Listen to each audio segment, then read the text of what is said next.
প্রিয় লিসেনার, আসসালামু আলাইকুম। Feel the real emotion with us. আশা করি সবাই ভালো আছেন এবং ভালোর দলই আছেন। আমি আরজে বেল্লাল। আজকে যে কথাগুলো যারা প্রেম করছেন বা যারা রিলেশনশিপে যাবেন ভাবছেন তাদের জন্য, বিশেষ করে মেয়েদের জন্য। তাই দয়া করে কথাগুলো শুনবেন। যদি ভালো লাগে চ্যানেলটি সাবস্ক্রাইব করবেন। প্রিয় বোন, আপনাদের উদ্দেশ্যে আমি একটা কথাই বলবো, যদি রিলেশনশিপে থাকেন কিংবা যদি যেতে চাচ্ছেন, তাহলে কথাগুলোকে আপনি ধৈর্য সহকারে কানে ইয়ারফোন লাগিয়ে শুনতে থাকুন। আশা করি আমার এই কথা দিয়ে আপনি কিছু একটা শিক্ষা নিতে পারবেন। তাহলে চলুন চায়ের এক চুমুকে কথাগুলো শুরু করি। প্রেম করেছ নিজের ইচ্ছায়, হোটেলে গিয়ে সম্পর্ক করেছ নিজের ইচ্ছায়, প্রেমিকের সাথে ঘন্টার পর ঘন্টা অশ্লীল আলাপ করেছ নিজের ইচ্ছায়, ডেটে গিয়ে জায়গায় জায়গায় হাত ধরার ইচ্ছে পোষণ করেছ তোমার নিজের ইচ্ছায়। এই সব করার সময় একবারও কি ভেবেছ কাজটা কি ঠিক নাকি ব্যাঠিক? তখন কোনো প্রশ্নই ছিল না। দিন শেষে যখন সেই ছেলেটা তোমাকে ছেড়ে চলে যাবে, তখনই হঠাৎ মাথায় বুদ্ধি আসবে সব ছেলেই খারাপ। কিন্তু সত্যিটা হলো, তুমি ভুল মানুষকে বেছে নিয়েছিলে। তুমি সেই সব লুচ্চা প্লেবয় টাইপের ছেলেদের পছন্দ করেছিলে, যারা মিষ্টি কথায় মেয়েদের পটায় বা পটাতে উস্তাদ। কখনো কি ভেবেছ একজন ছেলের পার্সোনালিটি বলতে আসলে কি কিছু আছে বোঝায় এমন কিছু? যে ছেলে তোমার পিছনে পিছনে ঘোরে, ইমপ্রেস করার চেষ্টা করছে, তার কি নিশ্চয়তা আছে সে অন্য কারো পিছনে ঘুরবে না? কিন্তু না, এসব ভাবার সুযোগই তুমি দিলে না। বরং নিজেই তাকে তোমার সবচেয়ে মূল্যবান সম্পদ তুলে দিয়েছ তার হাতে।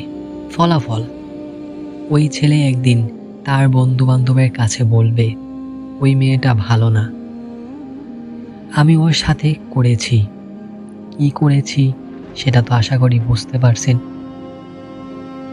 এবং দুঃখের বিষয় হলো, এটা কিন্তু মিথ্যা কথা নয়।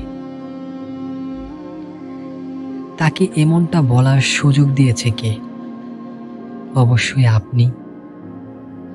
তাই মাথায় আমার কথাগুলো নিন, একটু ভেবে চিন্তে কথাগুলো শুনুন। অবশ্যই আপনি তাকে সুযোগ দিয়েছেন আপনার শরীরে স্পর্শ করা, আপনার শরীরে পার্সোনালিটি বলতে যে জিনিসগুলো আছে সেগুলোকে স্পর্শ করার এবং আপনাকে খারাপ প্রমাণ করার সুযোগটা আপনি তাকে দিয়েছেন। এরপর আপনি কি করবেন? সব পুরুষকে দোষারোপ দিবেন এবং সব পুরুষকেই গালাগালি দিবেন।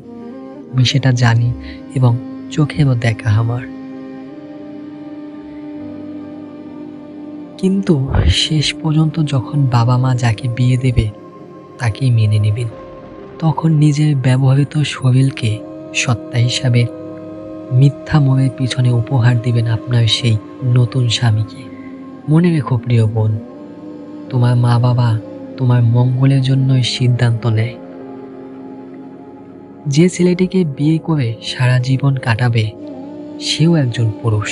তাই আপনাদের কাছে বিনীত অনুরোধ প্রিয় বোন, শুধু প্লে বয় টাইপের সুন্দর ছেলে প্রেমিক হিসেবে বেছে নিও না, বরং বাবা মার পছন্দের বা অন্তত ভেবে চিন্তে একজন সৎ চরিত্রবান মানুষকে জীবনসঙ্গী করো। তাহলেই জীবনে শান্তি পাবে।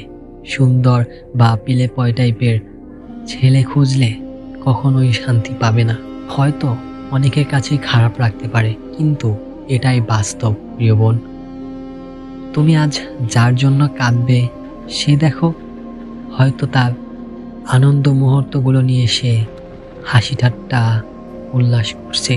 যদি আমার এই কথাগুলো যদি আপনার ভালো লেগে থাকে, আপনাদের ভালো লেগে থাকে এবং কি যারা শুনবেন তাদেরও যদি ভালো লেগে থাকে, তাহলে আমাদের দুঃখ বিলাস চ্যানেলটি সাবস্ক্রাইব করে রাখবেন। আমাদের সাথে যদি আপনাদের ঘটনা শেয়ার করতে চান, তাহলে কি করতে হবে? আমাদের অফিসিয়াল ইমেল অ্যাড্রেসে আপনার মূল্যবান ঘটনাটি পাঠাতে হবে। আমাদের অফিসিয়াল ইমেল অ্যাড্রেস হচ্ছে dukkhobilash.rjmunna@gmail.com। তাহলে আজকের মতো আমি বিদায় নেই। আপনার জন্য দোয়া রইল, আপনার পরিবারের জন্য দোয়া রইল, আমার জন্য দোয়া করবেন, আমার পরিবারের জন্য দোয়া করবেন। সবথেকে বড় কথা হলো ঘটনা বা গল্প আমাদেরকে পাঠাবেন। ততক্ষণ পর্যন্ত ভালো থাকুন, সুস্থ থাকুন। আসসালামু আলাইকুম। আল্লাহ হাফেজ।